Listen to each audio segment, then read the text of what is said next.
ఓం శ్రీ కల్కి అగస్తీశాయ నమో నమః. ఆశ్లేష నక్షత్రం రోజున సద్గురు అగస్త్య మహర్షి వారి అనుగ్రహ భాషణం. ఈశ్వరుని పాదాలను పూజించే అగస్తీశ్వరుణ్ణి మాట్లాడుతున్నాను. ప్రేమ నిండిన మానవ ఆత్మలారా, జన్మ జన్మలుగా పుట్టి చనిపోయి మరలా పుట్టి చేస్తూ ఉన్న చర్యలు చరమసీమకు చేరినవి అని తెలుసుకొనండి. ఏ పనికైనా సరిహద్దు అనేది ఉంటుంది. అదేవిధంగా భూమి కదలికలకు కూడా సరిహద్దు అనేది ఒకటి ఉంటుంది. సూర్యుని కదలికలకు కూడా ఒక ఆఖరు దశ అనేది ఉంటుంది. యుగ మార్పులన్నీ జరిగేది ఈ ఎల్ల సమయంలోనే.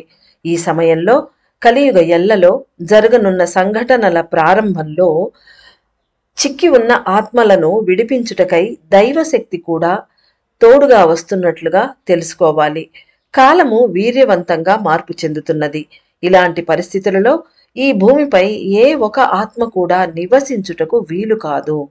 ప్రియమైన మానవాత్మలారా, మూలాన్ని తెలుసుకొనుటకు ప్రయత్నించండి. నేను చెప్పే విషయాలను ఈ భూమిపై నివసించే మానవులలో కొద్ది మంది మాత్రమే వినగలుగుతున్నారు. అంటే దీనిని బట్టి మీకు అర్థమైనది ఏమిటి? దైవవాక్కు వినే శక్తి మానవులకు నశించిపోయినది అని అర్థమవుతున్నది. శబ్దము యొక్క ఉచ్చస్థితి అనేది దైవం యొక్క అనుగ్రహ వచనం అయి ఉన్నది.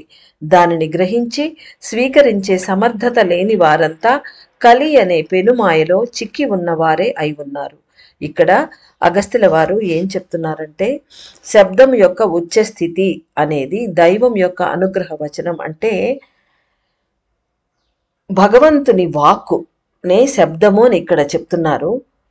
అది హై స్థాయిలో మన వరకు చేరుతూ ఉన్నది, అది వెలికి వచ్చి ఉన్నది అంటున్నారు. అంటే దైవముల యొక్క సందేశాలు అనేకములు వెలువడుతూ ఉన్నవి.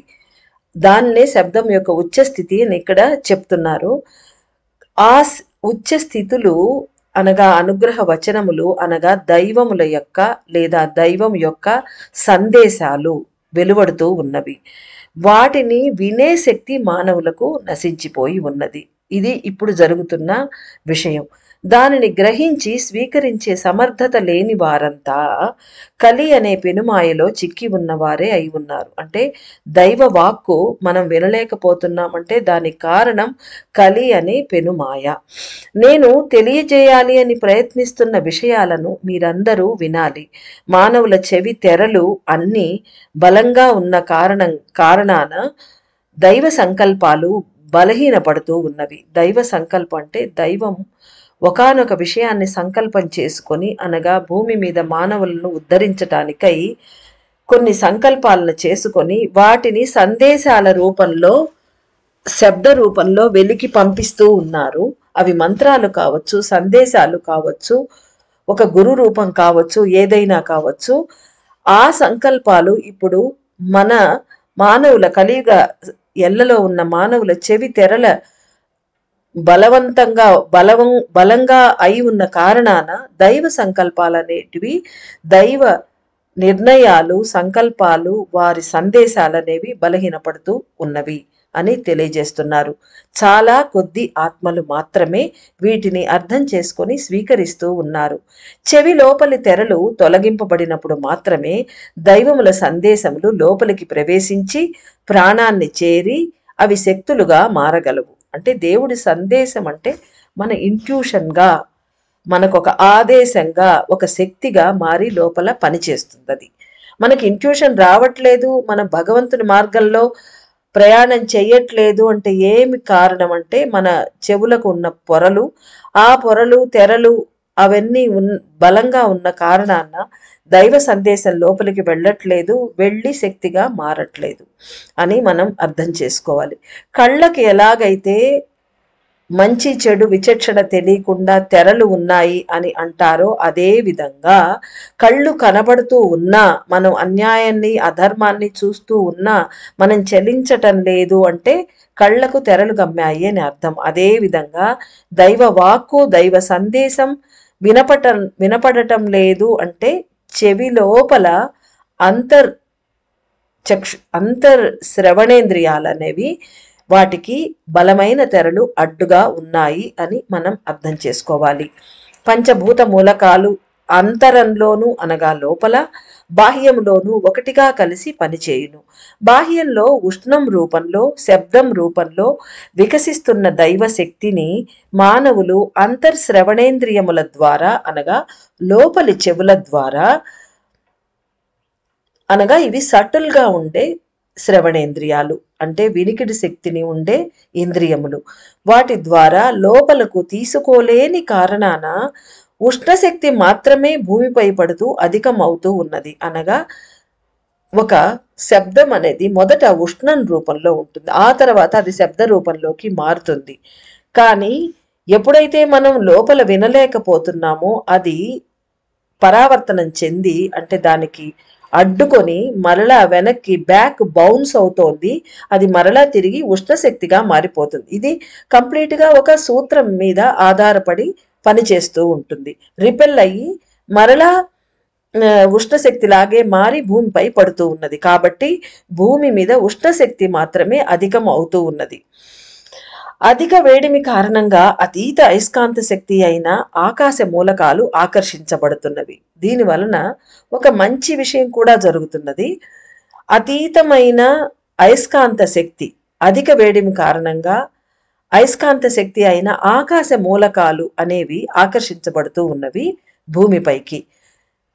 అవి ఆకర్షించబడినప్పుడు ఏం జరుగుతుంది అంటే శూన్య ప్రదేశమును పెంచగలిగిన ఆకాశ మూలకాలు పెరిగినచో పంచభూత మూలకాలు కూడా ఒదిగి అనగా సంక్షేపణ చెంది ఒకటిగా అయిపోతాయి. అంటే 5 పంచభూత మూలకాల్లో ఒకటి ఆకాశ మూలకాలు పెరిగినప్పుడు మిగిలిన 4 పృథ్వీ, వాయు, నీరు, అగ్ని ఈ 4 కూడా ఒకటిగా సంక్షేపణ అయిపోయి ఒక్కటిగా అయిపోతాయి. అంటే ఇవి సంక్షేపించడం మొదలు పెడతాయి.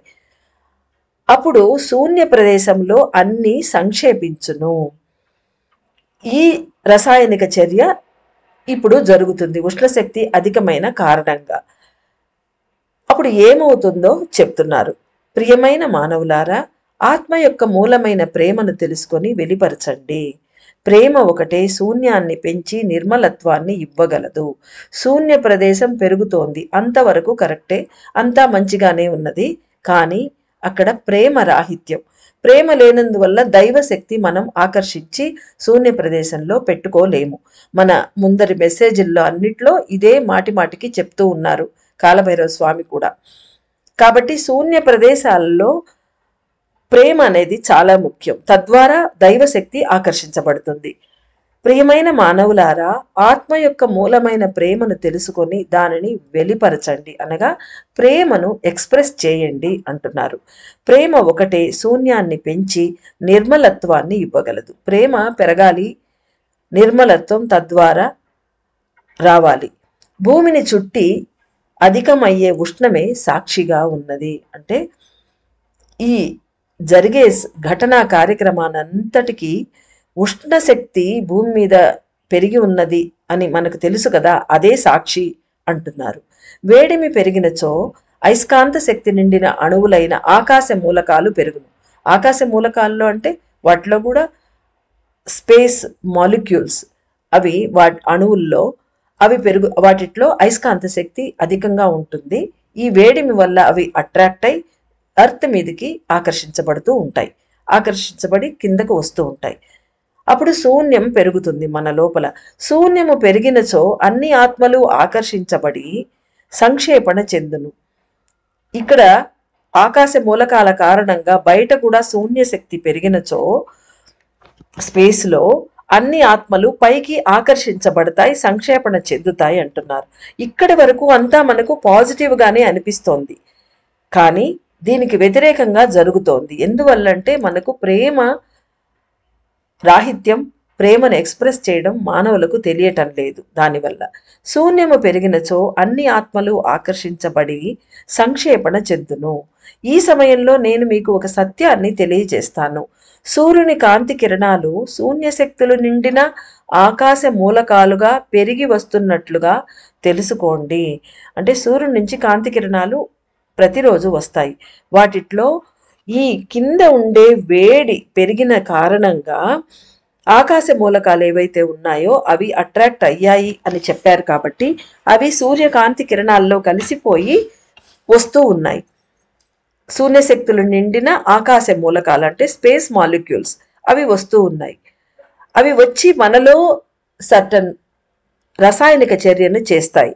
వాటిని దైవశక్తి నిండిన మానవ ఆత్మలు సులభముగా స్వీకరించి ప్రకాశించగలవు, ఉన్నత స్థితికి చేరుకొనగలవు. అంటే ఇప్పుడు ఇది మంచి విషయమే జరుగుతున్నది, కానీ దీనివల్ల ఆపోజిట్ కూడా జరుగుతుంది. ఎందువలనంటే ప్రేమరాహిత్యం వలన, అజ్ఞానం వలన. సూర్యుని కాంతి కిరణాలు శూన్యశక్తులు నిండిన స్పేస్ మాలిక్యూల్స్తో కలిసి అవి పెరిగి వస్తున్నట్లుగా తెలుసుకొనండి. వాటిని దైవశక్తి నిండిన మానవ ఆత్మలు అంటే దైవశక్తితో నిండిపోయి ఉన్న మానవ ఆత్మలు అంటే వారికి మాయా తెరలు అంతగా ఉండవు, అజ్ఞానం తొలగిపోయి ఉంటుంది కాబట్టి వారు వీటిని సులభంగా స్వీకరించి ఉన్నత స్థితికి చేరుకొనగలవు. ఇది పాజిటివ్ ఆస్పెక్ట్లో. ఇక మందమైన చెవి పొరలు కలిగి అనగా లోపల శ్రవణేంద్రియాలు పనిచేయకుండా, అంటే బయట మనకు అన్నీ బాగా వినపడుతుంటాయి కానీ లోపల వాయిస్ మనకు వినపడదు. ఇన్నర్ వాయిస్, మన వాయిస్ వినపడదు. దైవ వాక్కు, అదే దైవవాక్కు, అదే మన వాయిస్, ఇన్నర్ వాయిస్, అది మనకు వినపడదు. దానికి కారణం మందమైన చెవి పొరలు. అవి మాయ ఆవరణల చేత కళ్ళకి ఎలాగైతే వస్తాయో చెవులకు కూడా అలాగే కలుగుతాయి. దైవ వాక్కును వినలేని మందమైన చెవి పొరలు కలిగి దైవ వాక్కును వినలేని వారు వినాశనం వైపుకే ప్రయాణించగలరు. ఇప్పుడు అధికమైన ఉష్ణం కారణంగా, ఎందుకంటే మా దైవ వాక్కును వినలేక ఉష్ణశక్తి మాత్రమే వెలువడి అది కింద పడిపోతూ ఉన్నది. దాని కారణంగా space molecules which can produce expand void energies అన్నమాట. అంటే శూన్య శక్తులను అవి పెంచగలవు, ఎక్స్పాన్షన్ చేయగలవు. అలాంటి ఆకాశ మూలకాలు స్పేస్ మాలిక్యూల్స్ కిందకు వస్తున్నాయి. కానీ అవి రెండు రకాలుగా పనిచేస్తున్నాయి. దైవశక్తిని నిండిన ఆత్మలకైతే వారు ఉన్నత స్థితికి చేరుకుంటారు అవి స్వీకరించి. కానీ మందమైన చెవి పొరలు కలిగి దైవ వాక్కును వినలేని వారు వాటిని స్వీకరించినప్పుడు వినాశనం వైపుకు ప్రయాణించగలరు. అది ఎలా అనేది అగస్త్యుల వారు చెప్తున్నారు. ఉన్నత స్థితి అనేది ఏమిటి? ఇప్పుడు మానవ ఆత్మలు ఏవైతే దైవశక్తి నిండి ఉన్నాయో అవి ఉన్నత స్థితికి చేరతాయి ఈ శూన్యశక్తి కారణంగా, ఈ ఆకాశ మూలకాల కారణంగా అంటున్నారు. ఆ ఉన్నత స్థితి అంటే ఏమిటి? అలా లేని వారు వినాశనం వైపుకు వెళ్తారు అంటున్నారు. ఆ వినాశనం అంటే ఏమిటి? ఈ ప్రశ్నలకు మనం సమాధానం తెలుసుకోవాలి.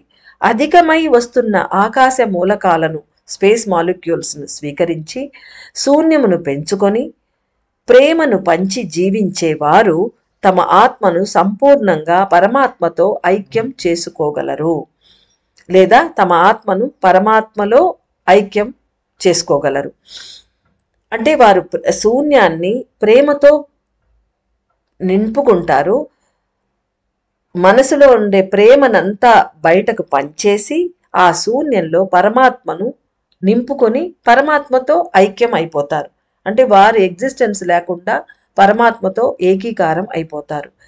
ఇక ఆత్మ విడుదల గురించి, దైవ శక్తిని గురించి ఏమాత్రం అర్థం చేసుకోలేక ప్రవర్తించే వారు అతీతమైన ఆకాశ మూలకాలను పొంది, అనగా అందరికీ ఆకాశ మూలకాలు ఈక్వల్గానే వస్తున్నాయి. అయితే మన తత్వం ఎలా ఉన్నదో, మనం దైవశక్తిని పొంది ఉన్నామా అజ్ఞానంతో, ప్రేమ రాహిత్యంతో, ప్రేమ అనేది లేకుండా జీవిస్తున్నామా అనే దానిని బట్టి భగవంతుడిచ్చే శక్తులు కూడా నెగిటివ్ శక్తులుగా మనకు మారిపోతున్నాయి. కాబట్టి ఇక మనం అర్థం చేసుకోవాల్సింది ఏంటంటే దైవాన్ని నిందించడం మనం ఆపివేయాలి. దైవం అన్నీ సమానంగా ఇస్తున్నది. మన దగ్గర ఉండే పాత్ర కారణంగా ఆ పాలు, ఆ అనుగ్రహ పాలు అనేది విరగడమో మంచి ఉండడం అనేది మన మీద ఆధారపడి ఉంది అని మనం అర్థం చేసుకోవాలి. అతీతమైన ఆకాశ మూలకాలను పొంది శూన్యాన్ని పెంచుకునే సమయంలో గొప్ప పోరాటాలను ఎదుర్కొంటారు. ఎవరైతే దైవశక్తిని గురించి అర్థం చేసుకోలేకుండా ప్రవర్తించేవారు వారి లోపల శూన్యం పెరుగుతున్నప్పుడు వారు భరించలేకుండా గొప్ప పోరాటాలు అంటే అంతఃపోరాటాలను ఎదుర్కొంటూ ఉంటారు. మతిని కోల్పోగలరు. పంచేంద్రియములు కూడా వారి స్వాధీనంలో ఉండవు, అవి సరిగా పనిచేయవు. ఈశ్వరు నుండి ఆఖరి పిలుపు వచ్చి ఉన్నందున అందరూ దానిని గ్రహించి స్వీకరించవలసి ఉన్నది. ఇది మరలా చదువుకుందాము. ఈశ్వరుని నుండి ఆఖరి పిలుపు వచ్చి ఉన్నందున అందరూ దానిని గ్రహించి స్వీకరించవలసి ఉన్నది. ఆకాశ మూలకాలను అతీతముగా స్వీకరించే సమయంలో, అంటే పంచభూత మూలకాలు ఉంటాయి కదా, అందులో ఆకాశ తత్వం కూడా ఒకటి ఉంది. దాని మాలిక్యూల్స్నే ఆకాశ మూలకాలు అంటున్నారు. ఆ మూల పదార్థం ఏదైతే ఉన్నదో ఆ స్పేస్ మాలిక్యూల్స్ అనేవి అవి మనకు కనపడవు. అవి కిందకి దిగొచ్చినప్పుడు మనలో వాయిడ్స్ ఎక్కడైతే స్పేస్ కావాలో ఆ స్పేస్ నిండిపోయి ఉన్నది. మన బంధాలు, కోరికలు, ఈ అతీతంగా మన డిజైర్స్ వీటితో నిండి ఉన్నది. అదంతా ఖాళీ చేసేసి శూన్యం ఏర్పరుస్తుంది. కానీ ఆ శూన్యం భరించలేని స్థితి అజ్ఞానం ఉన్న వాళ్లకు ఉంటుంది. అదే స్పేస్లో ఆ వాయిడ్ అయినప్పుడు సంతోషంగా అందులో ప్రేమను పంచేసేవారు, భగవంతుని స్వీకరించేవారు సంతోషంగా దాన్ని యూటిలైజ్ చేసుకుంటారనమాట.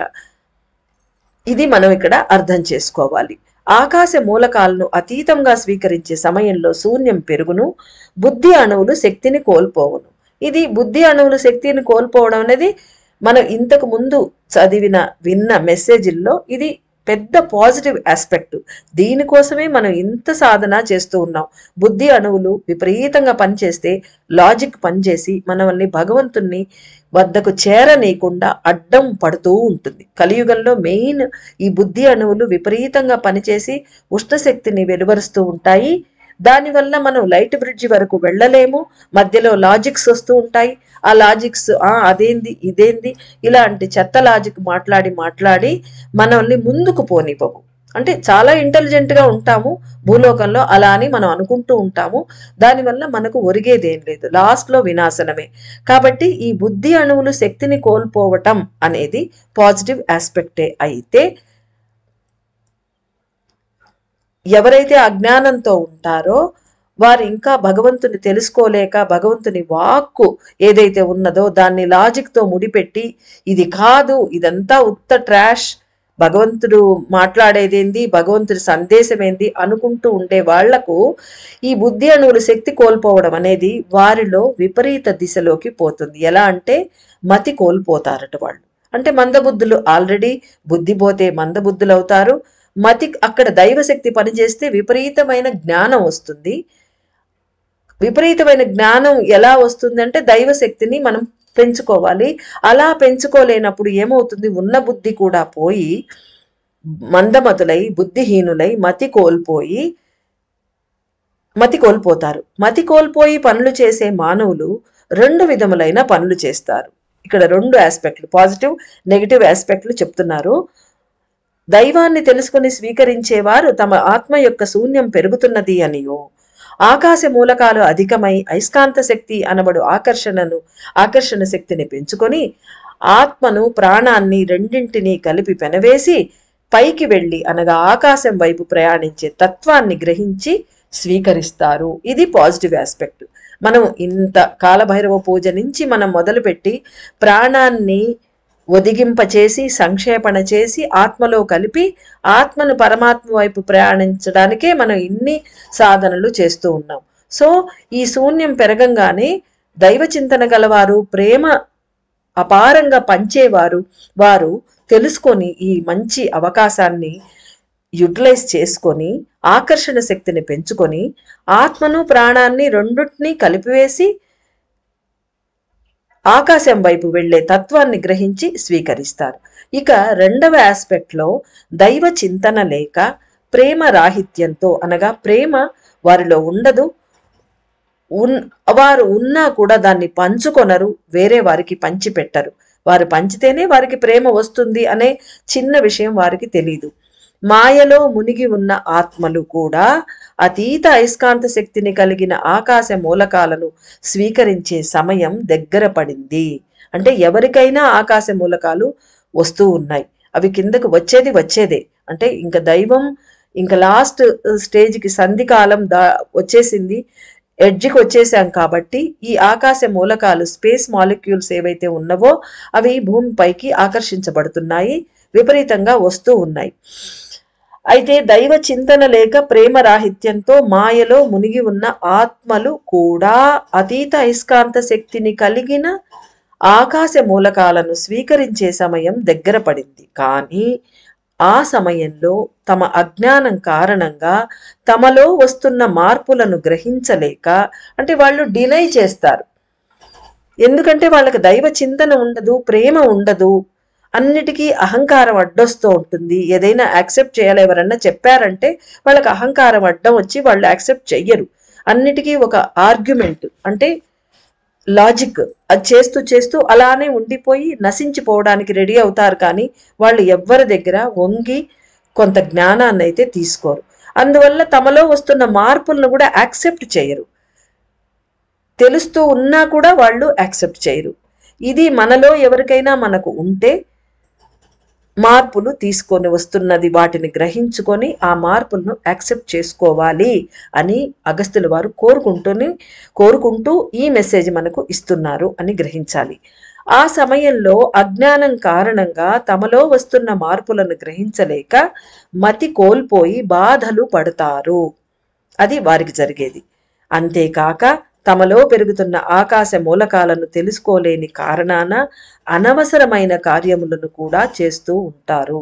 అంటే అర్థం పర్థం లేని పనులను వారు చేస్తూ ఉంటారు. అంటే చాలా గొప్ప పనులు చేస్తున్నాం అనుకొని వారు అనవసరమైన పనులు చేస్తూ ఉంటారు అని అగస్త్యుల వారు చెప్తున్నారు. కావున అందరూ పరిస్థితిని అర్థం చేసుకోవలసిన అవసరం ఎంతైనా ఉన్నది. ప్రియమైన ఆత్మలారా, శూన్యం పెంచుటకై పోరాడే సమయం పూర్తి అయినది. అంటే ఇన్ని రోజులుగా మన సాధనలు చేస్తున్నది శూన్యాన్ని మనలో పెంచుకొనుటకే. అక్కడ ఖాళీ ప్రదేశం, అనవసరమైనవన్నీ నింపుకొని ఉన్నాం. అనేక కర్మ ముద్రలు, అనేక జన్మల కర్మల ముద్రలు నిండి నిండి నిండి మన లోపల, మన బ్రెయిన్లో స్థలం అనేదే లేదు. స్థలం అంటే శూన్యం. అక్కడ శూన్య ప్రదేశమే లేదు. దైవశక్తికైనా ఆత్మకాంతికైనా అక్కడ స్థలం లేదు. ఆ స్థలం పెంచడానికే, ఆ వాయిడ్ కోసమే, ఆ శూన్యం కోసమే పోరాడుతూ ఉన్నాం ఇన్ని రోజులు. మనం చేసే మెడిటేషన్స్, మనం చేసే సాధనలు, పూజలు దానికోసమే యుగాలుగా చేస్తున్నాం మనం. ఆ సమయం పూర్తయింది అంటున్నారు అగస్త్యుల వారు. చాలా గొప్ప శుభ సమాచారం ఇది. ఈ అవకాశాన్ని మనం జారనివ్వకూడదు, చేజార్చుకోకూడదు అని చెప్తున్నారు. ప్రియమైన ఆత్మలారా, శూన్యం పెంచుటకై పోరాడే సమయం పూర్తి అయినది. ఆకాశ మూలకాలు అధికంగా ఈ భూమిని చేరుతూ ఉన్నవి. చెప్పినదే మరలా మరలా చెప్పారు అని మనం అనుకుంటాము. కానీ అన్నిసార్లు చెప్పినా మన చెవి పొరలు మందమైపోయినది. మనం మందబుద్ధులమై వినలేకపోతున్నాం. అందుకని ఎక్కడైనా కూడా ప్రవచనాల్లో చెప్పేవాళ్ళు కూడా మాటి మాటికి ఒకే విషయాన్ని చెప్తూ ఉంటారు. మనకు బోర్ అనిపించిన సత్యం ఇదే. ఎందుకంటే మనం అప్పుడైనా 100సారైనా వీడు వింటాడా అని ఒక ఆశతో వాళ్ళు చెప్తూ ఉంటారు మనకు ఋషులు. కాబట్టి ఆకాశ మూలకాలు అధికంగా ఈ భూమిని చేరుతూ ఉన్నవి. ముక్తిని కోరేవారు, నా లైట్ బ్రిడ్జ్తో కనెక్ట్ అయిన ఆత్మలందరూ తమ బ్రెయిన్ లోపల జరిగే మార్పులను గ్రహించి సంతోషంతో స్వీకరించగలరు. అయితే ఇలా కలియుగ ఎండ్లో ఇలా ఉన్నది కదా, మరి ఎవరు దీన్ని యాక్సెప్ట్ చేసుకుంటారు అంటే, ముక్తిని కోరుకుంటూ ఉండేవాళ్ళు ఈజీగా ఒక్కసారి అగస్త్యుల వారి ఈ మెసేజ్ ఎవరైనా ఇంతవరకు సాధనలు చేయకుండా వారి పాటికి వారు భక్తితో, భక్తి మార్గంలో, భగవంతుని మార్గంలో ఉండి ముక్తి కావాలి అని అలమటించేవారు ఒక్కసారి విన్నా కూడా వాళ్ళు ఈజీగా దీంట్లోకి ఈ మార్పులను, తమ బ్రెయిన్లో జరిగే మార్పులను తమ ఇన్స్టింక్ట్ ద్వారా, అంటే ఇన్స్టింక్ట్ అంటే ఏంటి, నథింగ్ బట్ డివైన్ మెసేజ్. అది లోపల ఈవెందో అన్బాలయంతో కనెక్ట్ అయి వినకపోయినా కూడా వారు గ్రహించగలరు. ముక్తిని కోరేవారంటే వారు, ముక్తిని కోరేవారు నా లైట్ బ్రిడ్జ్తో కనెక్ట్ అయిన ఆత్మలు వారందరూ కూడా, అంటే మనం అందరం కూడా తమ బ్రెయిన్ లోపల జరిగే మార్పులను గ్రహించి సంతోషంతో స్వీకరించగలరు. ఎవరైతే అగస్త్యుల వారి లైట్ బ్రిడ్జ్తో కనెక్ట్ అయి ఉన్నారో వారందరూ కూడా ఈ తమ మెదడులో జరిగే మార్పులను గ్రహించగలరు అంటున్నారు. అంటే శూన్యం పెరగడం, డివైన్ మెసేజెస్లో చెప్పే అంతరార్థాలను గ్రహించడం, ఇవన్నీ డివైన్ మెసేజెస్ అందరం వింటున్నాం, కానీ అందరూ స్వీకరించట్లేదు అంటున్నారు అగస్త్యుల వారు. కాబట్టి అలా జరిగే మార్పులను మనం ఫస్ట్ దాని ఏం చెప్తున్నారు, దాని లోపల ఏంది, దాని మీనింగ్ ఏందని గ్రహించి తెలుసుకోవాలి అంటున్నారు. కాబట్టి నా లైట్ బ్రిడ్జ్తో కనెక్ట్ అయిన ఆత్మలందరూ తమ బ్రెయిన్ లోపల జరిగే మార్పులను గ్రహించి సంతోషంతో స్వీకరించగలరు. దైవాన్ని అనుభూతి చెందలేని వారు అతీత ఆకాశ మూలకాలను స్వీకరించి వారి మెదడు లోపల జరిగే అణు విస్ఫోటనముల కారణముగా బాధలు పొందుతారు. అంటే ఇక్కడ అణు విస్ఫోటనం అందరికీ జరగచ్చు, కానీ దాని వలన సంతోషంగా స్వీకరించి తమ శూన్యాన్ని భగవత్ శక్తితో నింపుకునేవారు ఒక పార్ట్. ఇంకొక పార్ట్ వారు అజ్ఞానంతో ఉండి దైవాన్ని అనుభూతి చెందలేని వారో వారికి ఏమవుతుందంటే తమ బ్రెయిన్ లోపల జరిగే అణు విస్ఫోటనం వారు భరించలేని బాధలు పొందుతారు. ఒకడుగాను అనేక రూపాలలోనూ విస్తరించి పనిచేయు ఈశ్వర తత్వాన్ని అందరూ గ్రహించే సమయం ఆసన్నమైనది. అంటే ఒకే దేవుడుగా, అంటే ఒకే పరమాత్మ, ఒకే భగవత్ కాంతి ఒకడుగాను అనేక రూపాల్లో విస్తరించి, అంటే అనేక దైవాల రూపాల్లోనూ విస్తరించి పనిచేయు ఒకే ఈశ్వర తత్వాన్ని అందరూ గ్రహించగలిగే సమయం ఆసన్నమైనది అంటున్నారు అగస్త్యుల వారు. చెడ్డవి అనబడు లేదా దుష్టమైనవి అనబడు విషపూరిత కలుషితాలు ఆకాశ మూలకాలచే నిర్మూలించబడగలవు.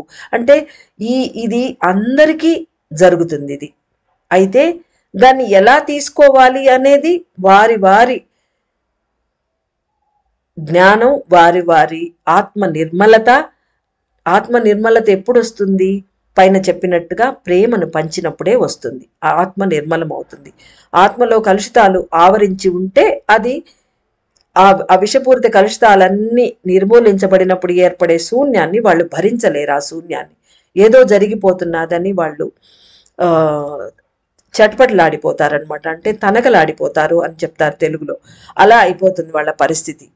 వాళ్ళు భరించలేని బాధలు పడుతున్నట్టుగా ఒక డిప్రెషన్లో గురి అయిపోవడం అలా అయిపోతూ ఉంటారు. కానీ ఇదంతా మనలో మార్పులు ఎందుకు వస్తున్నాయి? అక్కడ మనం భగవంతుణ్ణి నింపుకుందాము అనే మాట లేకుండా వేరేదేదో మార్గాలతో దాన్ని నింపుకోవడానికి ప్రయత్నిస్తే మటుకు మనం వినాశనం తప్పదు అని అగస్త్యుల వారు మనల్ని అన్యాపదేశంగా హెచ్చరిస్తున్నారు. కాబట్టి పంచభూత మూలకాలు త్వరితగతిని కదులును. అంటే ఈ చెడ్డవి అనబడు విషపూరిత కలుషితాలు ఆకాశ మూలకాలచే నిర్మూలించబడతాయి. అందువలన పంచభూత మూలకాలు త్వరితగతిని కదులును. అంటే త్వరితగతిని కదులునన్నప్పుడు చాలా మార్పులు బయట జరుగుతాయి. అంటే గాలి, నీరు, భూమి, అగ్ని ఇవన్నీ ఎక్కువగా కదులుతాయి. ఆకాశ మూలకాలు ఒక పంచభూత మూలతత్వం. అది వచ్చి ఈ కలుషితాలు, విషపూరిత కలుషితాలన్నింటినీ తీసేస్తూ ఉంటుంది. తీసేసినప్పుడు ఏమవుతుంది? ఆ మార్పు, ఆ చర్య ఏదైతే జరుగుతుందో దాని కారణంగా మిగిలిన 4 పంచభూత మూలకాలు స్పీడప్ అవుతాయట. స్పీడప్ అయినప్పుడు ఏం జరుగుతుందో మనకు తెలుసు. అన్ని చోట్ల సునామీలని, అగ్ని ప్రమాదాలని మనకు తెలుస్తూనే ఉన్నాయి. ప్రతిరోజు న్యూస్లో ఇవన్నీ జరుగుతుంటాయి. అంటే మనం కూడా స్పీడప్ అయి మనము గబగబా భగవంతుడి సందేశాలను వింటూ భగవంతుడి కాళ్లను గట్టిగా పట్టుకొని గురువాక్యాన్ని తద్రూపంగా ఆచరిస్తూ ఉన్నప్పుడు ఈచ్ అండ్ ఎవ్రీ పర్సన్ అలా ట్రై చేసినప్పుడు ఈ పంచభూత మూలకాలు కూడా మన ఆధీనంలోకి వచ్చేస్తాయి. అప్పుడు భయం లేదు. అది ఇక్కడ తెలుసుకోవాల్సిన విషయం. మనం ఏం చేయగలం? పంచభూతాలు ప్రకోపం చెందితే మనం ఏం చేయగలం అంటే మనమే దీన్ని తయారు చేశాం కాబట్టి మనమే దీన్ని మన వరకైనా కనీసం ఆపుకోగలం. మనం ప్రతి ఒక్కళ్ళు అలా చేస్తే విశ్వమంతా అనగా లోకమంతా కూడా ఈ ప్రళయం అనేది శాంతపరిచే అవకాశం ఉంటుంది అని దీని అర్థం. ఉన్నతమైన ఆలోచనలు కలిగిన వారు పెరిగిన శూన్యములో దైవాన్ని నిలుపుకుంటారు. మళ్ళా ఇదే చెప్తున్నారు. ఉన్నతమైన ఆలోచనలు కలిగిన వారు పెరిగిన శూన్యములో, అంటే దాన్ని పట్టుకొని ఏందో అయిపోతున్నది, నాకేదో అయిపోయింది, ఏం కాలేదు, అది అక్కడ మనకు అంతకు ముందు నిండిపోయిన చెత్త మురికంతా తీసేయబడింది. మనం దానికి అలవాటు పడ్డాం. అది లేకపోయేటట్టుగా మనకి ఏదో వెలితి, ఏదో అయిపోయినట్టు మన లోపల ఖాళీగా అనిపించడం, అది మనం భరించలేకుండా ఉంటాం. అక్కడ అది తెలివిగా, ఎందుకంటే మనకు తెలియదు, మనకు తెలియచేసే వాళ్ళు మనకు అదృష్టవశాత్తు కాలభైరవ స్వామి, అగస్త్యులు చెప్తూ ఉన్నారు, 12 మంది దేవతలు చెప్తున్నారు, వీళ్ళందరూ చెప్తున్నారు. కాబట్టి మనం సెటరేట్ చేసేసుకొని, ఓహో ఇది జరిగింది కాబట్టి ఈ శూన్యం వల్ల మనకి ఇలా అనిపిస్తోంది, ఆ శూన్యంలో మనం సదా దైవ చింతన, దైవ నామాన్ని నింపుకుందాము, లేదా ఒక ఆత్మ గాయత్రి మంత్రాన్ని నింపుకుందాం, ఏదైనా ఒక మంత్రాన్ని నింపుకుందాము అనే ఆలోచన మనకు వస్తుంది. అదే ఉన్నతమైన ఆలోచన. ఉన్నతమైన ఆలోచనలు కలిగిన వారు పెరిగిన శూన్యంలో దైవాన్ని నిలుపుకుంటారు, లేనివారు వినాశనాన్ని నింపుకుంటారు. కాలంలో జరిగే మార్పులను గమనించండి, సత్యయుగం వికసించుటను అనుభూతి చెందండి. అనగా సత్యయుగం వికసిస్తోంది, దాన్ని ఫీల్ చేయమని చెప్తున్నారు. అలా అనుభూతి చెందలేని వారికి తెలియజేసే మార్గాన్ని తెలపండి. అంటే కాలంలో మార్పులు జరుగుతున్నాయి. కాలంలో మార్పులు జరుగుతున్నాయంటే అదే 24 అవర్స్ కదా, అదే ఒక యుగం తర్వాత ఒక యుగం రావటం కదా. ఈ లాజిక్ అన్ని పక్కన పెట్టి మైన్యూట్గా జరిగే మార్పులను ఒక జ్ఞానులే గుర్తించగలరు. ఆ జ్ఞానాన్ని మనకి ఇస్తున్నప్పుడు ఎందుకు సంపాదించుకోకూడదు? మనం కాలంలో జరిగే మార్పులను సునిశితంగా మనం గమనించాల్సి వస్తుంది. కాలంలో జరిగే మార్పులను గమనించండి, సత్యయుగం వికసించటాన్ని అనుభూతి చెందండి. అలా అనుభూతి చెందలేని వారికి అది తెలుసుకునే మార్గాన్ని తెలపండి.